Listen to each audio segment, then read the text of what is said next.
Le chemin.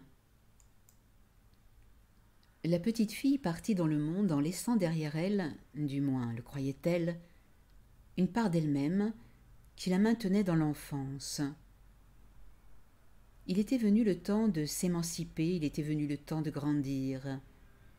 Premier rite de passage donc pour une presque jeune fille. Sur le chemin, elle distingua des grandes oreilles de loup qui dépassaient d'un amas de feuilles roussies. Elle en fut plus étonnée qu'impressionnée. Intuitivement, elle sut que ces oreilles-là avaient été déposées à son intention.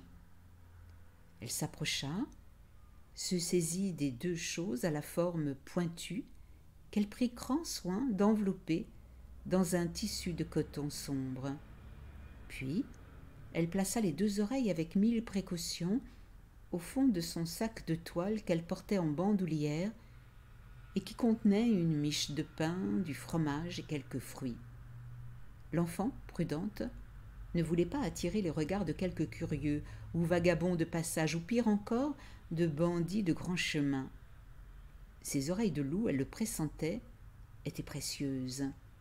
Elles lui seraient sans doute d'une grande aide dans ce voyage qui s'annonçait et dont elle ne savait rien encore. La petite fille imaginait que ses oreilles étaient vivantes.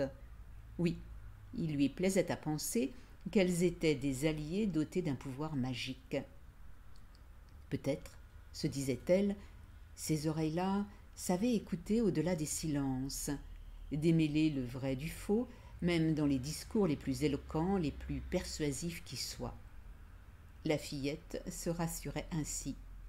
Sans doute ses capteurs avaient-ils agi précédemment comme des radars. Le loup, qui avait vécu avec, avait eu maintes fois certainement sa vie sauve grâce à ces antennes-là. Le loup était mort de sa belle mort, imaginait l'enfant, mais les précieuses n'avaient pas dit leur dernier mot. Alors, se disait la fillette à l'imaginaire très fertile, que ces écouteuses n'avaient pas été placées pour rien sur sa route au moment où elle commençait son périple. Sûre qu'elle devait être sensible, extrêmement affûtée, incroyablement performante. Sûre qu'elle flairait les dangers, qu'elle percevait la vérité en toutes choses. Une diseuse de bonne aventure comme on en rencontre fréquemment sur les petits chemins avait plutôt intérêt à bien se tenir. L'enfant était inexpérimentée, c'était son premier grand voyage en solitaire. Elle ne savait pas toujours écouter finement, excepté quand elle était branchée sur son cœur, infaillible pour se saisir du juste, et ce, malgré sa jeunesse.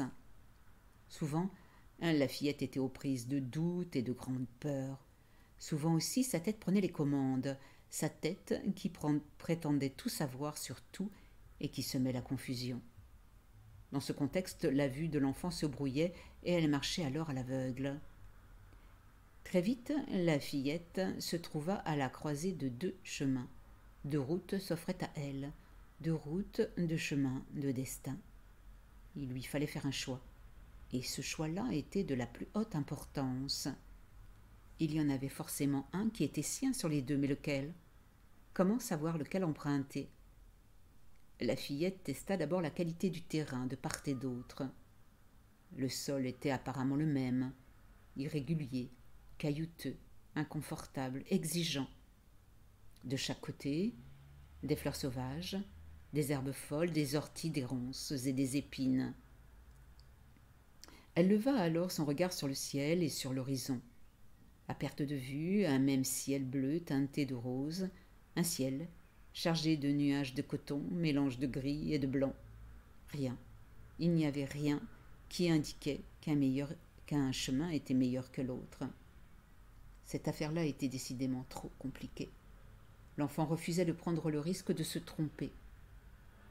Une tension monta alors en elle jusqu'à l'envahir tout entière. Tétanisée de peur, la fillette se figea, incapable de faire le moindre pas. Elle finit par s'asseoir à la croisée des chemins et la tête dans les mains pleura abondamment. Seule. Elle se sentait seule, abandonnée de tous, perdue. Elle avait à peine commencé le voyage que déjà elle était coupée dans son élan. Fallait-il faire demi-tour, renoncer, Et revenir au doux pays d'enfance? Non, certes non. La fillette était trop fière pour s'avouer vaincue. Elle savait que faire marche arrière n'était pas la solution, un jour ou l'autre. Il fallait aller de l'avant. La roue de la vie l'invitait à l'exploration et à la découverte. La fillette pensa alors aux oreilles de loup cachées dans son sac. Comment n'y avait-elle pas pensé plus tôt? Ces oreilles-là allaient bien sûr l'aider à faire son choix. Alors elle ouvrit son sac et déplia soigneusement le tissu, posa délicatement les deux précieux alliés à même la terre. « Loup, m'entends-tu » dit la fillette de sa voix fluette. « Me voilà seule au monde à la croisée de deux chemins. Comment savoir lequel emprunter? Je ne veux pas me tromper, m'égarer, je ne veux pas me perdre, et je ne veux surtout pas rater ma vie. Loup, réponds-moi, Loup, s'il te plaît, je t'en supplie. » La réponse se fit attendre. La fillette se mit à douter. Ses oreilles de loup ne valaient peut-être pas un clou.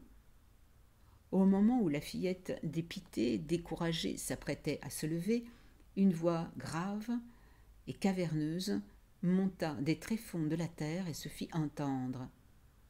« La vie, mon enfant, est une prise de risque. Se tromper est le chemin. Se tromper est source d'apprentissage et d'enseignement. Oser est le chemin. » La voix se tut et reprit. « Il n'y a pas de route qui soit mauvaise en soi. Pose-toi, respire, écoute la voix logée quelque part en toi. Cette voix-là, c'est la voix de ton cœur.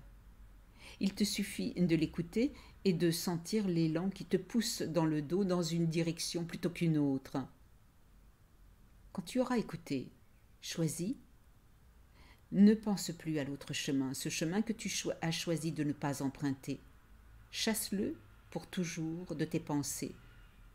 Ne t'encombre pas avec celui-là. Concentre-toi sur la route que tu as choisie et fais la tienne. Cette route-là te conduit vers ton destin. N'oublie jamais une chose, ce n'est qu'en te trompant que tu apprendras et que tu deviendras. Alors écoute, entends, choisis, et puis redresse-toi. Et va, sans laisser sur le bord du chemin, l'enfant qui vit en toi et qui est source d'inspiration et qui est source de joie. Cet enfant-là voit au chapitre, il fait partie du voyage. La fillette était maintenant calme. Toute impatience, toute appréhension l'avait quittée. Elle rangea ses oreilles de loup dans leur étui de coton, se posa et attendit.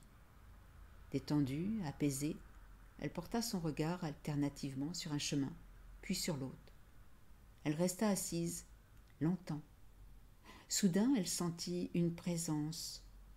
Une biche sortit à découvert d'un buisson et planta son regard doux dans celui de l'enfant. L'animal avait un corps élancé, gracieux. Légère sur ses pattes longues et fines, elle traversa le chemin et retourna dans le bois, d'où elle était sortie quelques secondes plus tôt. L'image était-elle bien réelle ou peut-être était-ce une vision, un mirage? Peu importait en vérité. La fillette sourit. Elle savait maintenant. Un rayon de lumière traversa le ciel et vint éclairer le chemin. Aussi, l'enfant se leva lestement, reprit son sac contenant les oreilles de loup et confiante, commença résolument le voyage.